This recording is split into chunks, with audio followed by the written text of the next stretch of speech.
బంగారం విశ్వజనీన శక్తి ఖనిజం. అది అందరికీ ఆరాధ్యనీయం. పురాతన కాలం నుంచే బంగారం సంపదకు, శక్తికి, పవిత్రతకు ప్రతీకగా నిలిచింది. నేటికీ బంగారం ధరలు రాకెట్ వేగంతో పెరుగుతూనే ఉన్నాయి. ఈ పెరుగుతున్న ధరల కారణంగా పేదలు, సామాన్య ప్రజలకు బంగారం కొనడం ఒక పెద్ద సవాలుగా మారింది. ఒకసారి వెనక్కి వెడితే చారిత్రక ఆధారాల ప్రకారం సుమారు క్రీస్తుపూర్వం 4000 సంవత్సరాల ప్రాంతంలో మెసొపొటేమియాలో బంగారం మొదటిసారిగా ఉపయోగంలోకి వచ్చింది. అనంతరం క్రీస్తుపూర్వం 3100 ప్రాంతంలో ఈజిప్ట్లోని సుబియన్ ప్రాంతంలో సహజంగా లభించిన బంగారం విస్తృతంగా వినియోగంలోకి వచ్చింది. ఈ నేపథ్యంలో బంగారాన్ని వ్యూహాత్మక ఖనిజంగా వర్గీకరించాలని ప్రభుత్వానికి ప్రపంచ స్వర్ణ మండలి విజ్ఞప్తి చేసింది. అప్పుడే దేశీయంగా బంగారు గనుల తవ్వకానికి మద్దతు లభిస్తుందని, దిగుమతులపై ఆధారపడడం తగ్గుతుందని వివరించింది. అనాది కాలంగా బంగారం సంపద, శాశ్వతత్వం ఇంకా అధికారానికి చిహ్నంగా గుర్తింపు పొందింది. రాజుల కిరీటాలు, ఆలయాల అలంకరణలు, నాణేలు మరియు ఆభరణాలు అన్నింటిలోనూ బంగారం కీలక పాత్ర పోషించింది.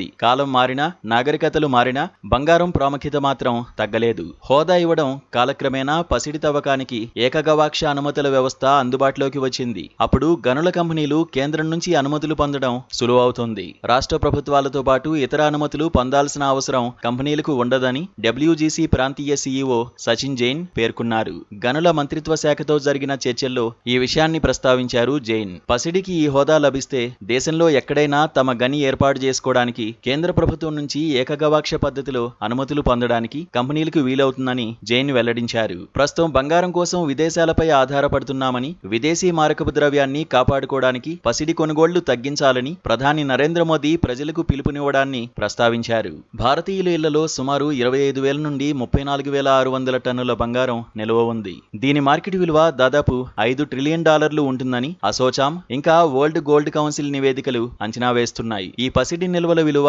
ప్రస్తుత భారతదేశ వార్షిక జీడీపీ పరిమాణాన్ని కూడా మించిపోయింది. ఈ దేశంలోని ఇళ్లలోని 1% బంగారాన్ని నగదీకరించిన 3.1 లక్షల కోట్ల రూపాయలు. దేశీయ గనుల ద్వారా 2047 కల్లా భారత వార్షిక పసిడి గిరాకీలో 10 నుంచి 15% పొందాల్సిన అవసరం ఉందని స్వర్ణిం ఉడాన్ 2047 నివేదికలో డబ్ల్యూజీసీ పేర్కొంది. భారత్లోని ఇళ్లలో వృధాగా ఉన్న బంగారాన్ని నగదీకరిస్తే దిగుమతులపై ఆధారపడడం తగ్గించొచ్చని తెలుస్తోంది. భారతీయుల ఇళ్లలో ఆభరణాల రూపంలో 6,000 టన్నుల దాకా బిస్కెట్లు, నాణేల రూపంలో ఉంది. ఇది మన బంగారు కథ.